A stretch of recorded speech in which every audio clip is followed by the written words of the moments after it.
Tervetuloa lehdistötilaisuuteen Kempele Kajaanin naisten superpesis. Kesän komein sää ja mahtava ottelu, tasainen kuin mikään. Otetaanpa kommentteja kaksi Kajaanin ykköspalkitulta Kristo Pominilta pelistä ja omasta suorituksesta. Ole hyvä. No, kaveri oli tänään just piirun verran parempi. Tiukka matsi, mutta kovassa tilanteessa niin kaveri kesti tänään paremmin. Että tällä kertaa näin päin. Tiukkoja vääntöjä on ollut nyt joka peli. Kyllä vaan. Mitä omasta suorituksesta? Punnaria niin poispäin. No, siinä kaveri vähän avintti räpylästä, että niin.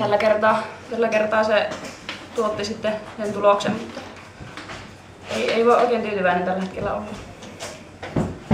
Kyllä. Onko muuta ottelusta? Ei just nyt. No niin, otetaan sitten Nea Mikkolalta Kempele ykköspalkitulta kommentteja joukkuepelistä ja omasta suorituksesta. No aika perus tommonen paikallisottelu, että paljon värikkäitä tilanteita ja aika ailahtelevaa välillä, mutta pystyttiin just niin sen piirun verran olemaan parempi, niin pystyttiin kääntämään meidän eduksi sitten Kotarissa.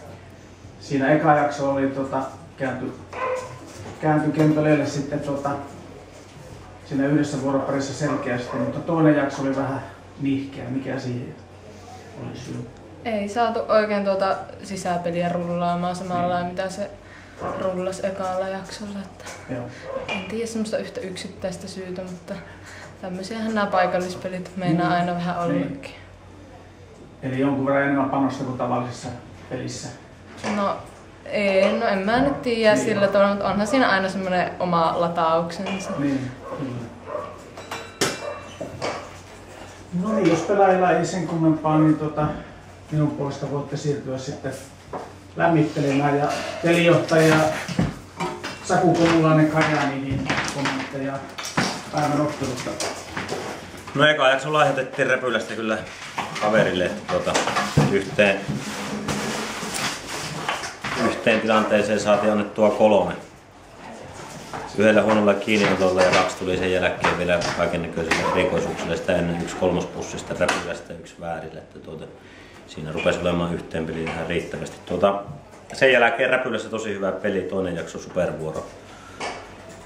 Sitten ei tullut kyllä Kotareissa Räpylässä niin hyvin. Että meillä oli tosi hyvä paikka niin tappaa peli supervuorossa, mutta jäi käyttämättä. Ja sen jälkeen kaverille muutama vapina supervuoro, niin se päätyi siinä. Että noihin kaikkiin virheisiin nähden, mitä tänään tehtiin, niin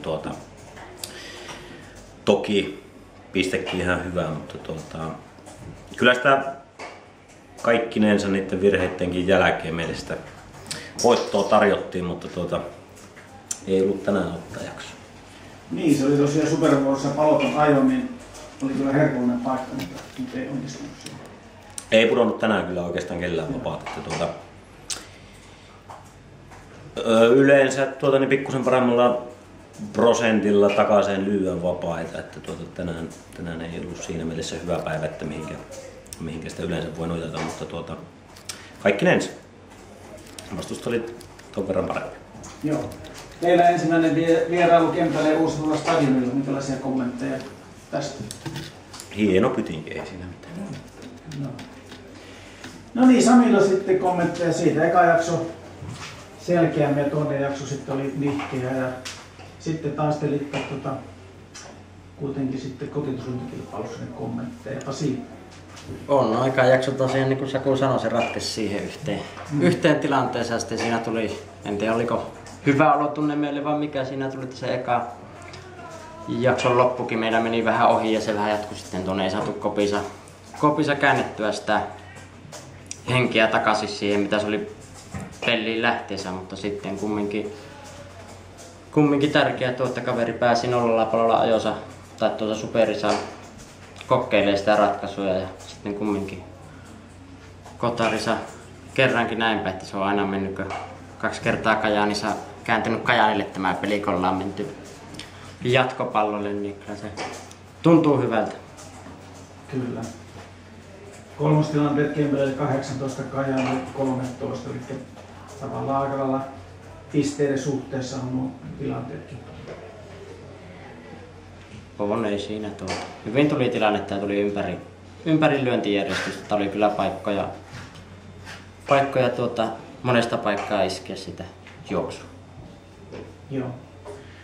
No niin, eli tilanne sarjataulukossa säilyy aika lailla samantyyppisenä, eli erot on pieniä ja kaikki sijat pudotuspelien osalta on käytännössä joukkueiden omissa käsissä, että hyvillä suorituksilla ja tulevilla otteluilla mistä pisteitä, niin nehän ne ratkaisee.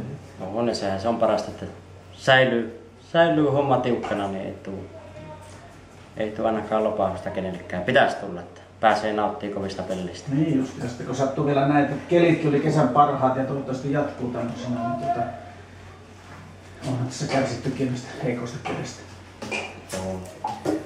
Onko tuomaristolla mitään asiaa? Entä lehdistöllä? Joo, Saku, tosiaan, mikä teillä oli tavoite tähän kauteen? Pudotuspelipaikasta lähdettiin pelaamaan. Okei. Teillä on eri määrä pelejä tässä lopussa. Tulkitsi, että Kirillä olisi vähän helpompi loppukausi. Oletteko? Ei ole sillä tavalla. Näitä loppuohjelmia vertailu, että kuka se on kelle helppo ja kuka kelle vaikea. Mutta Onko Sami kattonut? Ei ole mennyt aika lailla peli kerralla ja kyllähän se on sillä, että... Te kuitenkin käytännössä ratkaisette sen, kuka menee pudotusta.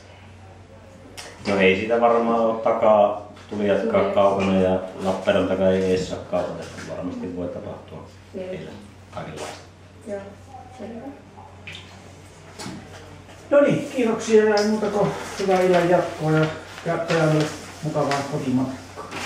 Kiitos. Kiitos.